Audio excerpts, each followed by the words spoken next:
मोची और बौने। बहुत समय पहले की बात है।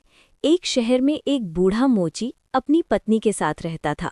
वो बहुत ईमानदार और मेहनती था, लेकिन उसकी माली हालत बहुत खराब हो गई थी। उसके पास अब इतना भी पैसा नहीं बचा था कि वो नया चमड़ा खरीद सके। अंत में उसके पास केवल एक जोड़ी जूते बनाने के लायक ही चमड़ा बचा। रात को सोने से पहले उसने उस चमड़े को अगले दिन जूते सिलने के लिए काट कर मेज पर रख दिया। उसने सोचा, कल सुबह उठकर इन्हें सी दूंगा। वो बहुत दुखी था, फिर भी उसने भगवान पर भरोसा रखा और सो गया। अगली सुबह जब मोची अपने काम की मेज पर पहुंचा तो वो दंग रह गया। मेज पर कटा हुआ चमड़ा नहीं, बल्कि एक जोड़ी बेहतरीन और सुंदर जूते बनकर तैयार रखे थे। सिलाई इतनी बारीक और शानदार थी कि मोची ने अपनी पूरी जिंदगी में वैसे जूते नहीं देखे थे। उसी दिन एक ग्राहक दुकान पर आया। उसे वे जूते इतने पसंद आए कि उसने उनके लिए सामान्य से कहीं ज्यादा कीमत चुकाई। उन पैसों से मोची ने 2 और जोड़ी जूतों के लिए चमड़ा खरीदा। रात को उसने फिर से चमड़ा काट कर रख दिया और सुबह उसे फिर से तैयार जूते मिले। ऐसा कई दिनों तक चलता रहा। मोची जो भी चमड़ा काट कर रखता, सुबह तक उसके शानदार जूते बन जाते। धीरे धीरे मोची की गरीबी दूर हो गई और वो अमीर बन गया। एक रात क्रिसमस से कुछ दिन पहले मोची ने अपनी पत्नी से कहा, हमें ये पता लगाना चाहिए कि आखिर हमारी मदद कौन कर रहा है।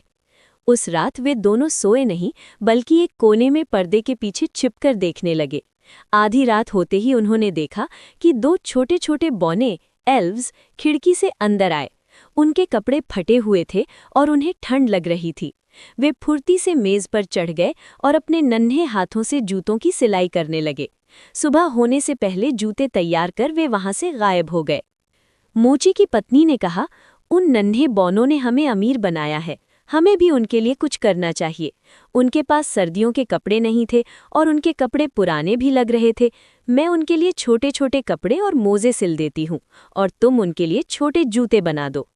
अगली रात मेज पर चमड़ा रखने के बजाय उन्होंने बौनों के लिए नए कपड़े, टोपियां और सुंदर जूते सजाकर रख दिए। फिर वे पर्दे के पीछे छिप गए। जब बौने आए तो उन्होंने चमड़े की जगह सुंदर कपड़े देखे। वे बहुत खुश हुए। उन्होंने तुरंत वे कपड़े पहने और खुशी से नाचने लगे। वे गाते हुए खिड़की से बाहर निकल गए, अब हम दिखते हैं कितने सुंदर और खास, अब जूतों की सिलाई नहीं आएगी हमारे रास। उस रात के बाद बौने फिर कभी वापस नहीं आए, लेकिन मोची और उसकी पत्नी का काम बहुत अच्छा चलने लगा। वे अपनी पूरी जिंदगी सुख शांति से रहे और हमेशा उन बौनों के आभारी रहे। सीख: जो दूसरों की बिना किसी स्वार्थ के मदद करते हैं, भगवान हमेशा उनके साथ होते हैं।